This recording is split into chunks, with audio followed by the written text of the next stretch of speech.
Matapos naman maghain ng kanyang Certificate of Candidacy, nagkomento si Senador Antonio Trillanes IV ukol sa desisyon ng Ombudsman laban kay Vice President Jejomar Binay. Ang kabuuang detalye kunin natin mula sa aming kasama si Jade Miguel live via phone patch.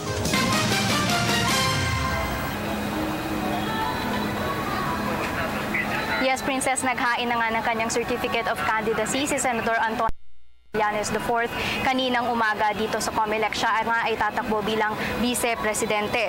Bandang alas 10 kaninang umaga, sinamahan si Trillanes ng kanyang asawa na si Arlene, mga kasamahan sa Magdalo, partikular si Representative Gary Acedillo, at nakita rin natin dito si Colonel Ariel Querubin.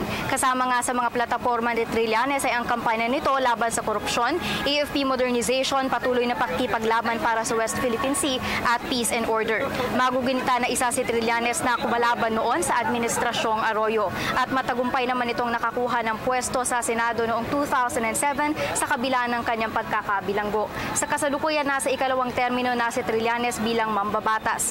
Ayon sa Senador, ang Partido Magdalo raw ay susuportahan naman si Senadora Grace Poe sa pagkapangulo. Sa aming panayam naman sa kanyang asawa na si Arlene, sinabi nito na nagsimula ng maglibot ang Senador sa mga probinsya at buo raw ang magiging suporta ng kanyang pamilya at Partido Magdalo sa kanyang kandidatura Vice-Presidente. Samantala, mamayang hapon naabangan naman natin ang paghahain ng COC ni na Senador Tito Soto at Senador Ralph Recto na tatakbo muli sa pagka-senador nitong 2016. Princess?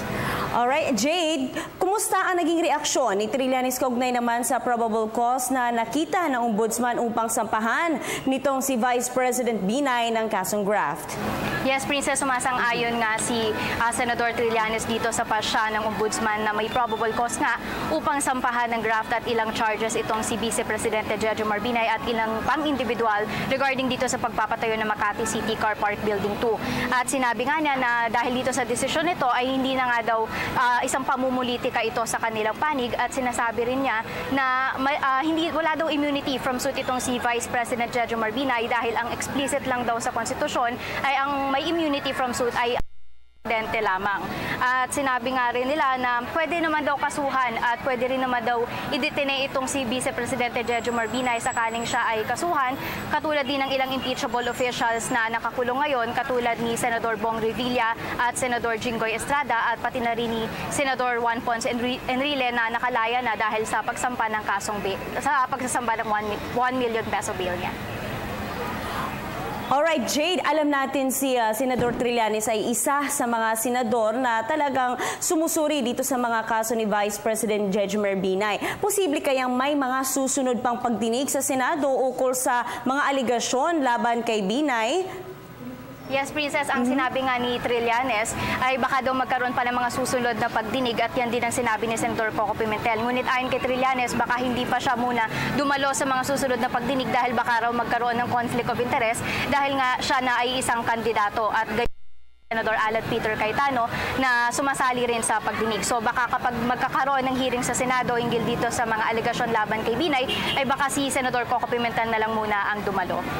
Jade, meron ka na bang naririnig dyan na balita na parang sinasabi kasi na maaaring si Vice President Jejomar Binay ay umatras at papalit sa kanya si Mayor Erap? May tugon ba dito si Trillanes at ano ang balita dyan sa COMELEC ukol dito? Bale, ang sabi dito ni Senador Trillanes, legal naman daw ang proseso nito ayon sa at gayon na rin sa COMELEC, at meron naman daw until December 10 upang maghanda ang COMELEC ng kanyang balota. So ang sabi nga dito ay may mga nare-receive din daw siya na information na baka kung ma-disqualify si Vice President Jejomar Binay ay baka daw pumalit itong si Manila Mayor Joseph Ejercito Estrada. At confident din naman daw si Senador Trillanes na aatras itong si Vice Presidente Jejomar dahil nga daw sa patuloy na pagbaba ng ratings. Alright, maraming salamat, Jade. Yan ang aming kasama, si Jade Miguel, live mula sa COMELEC.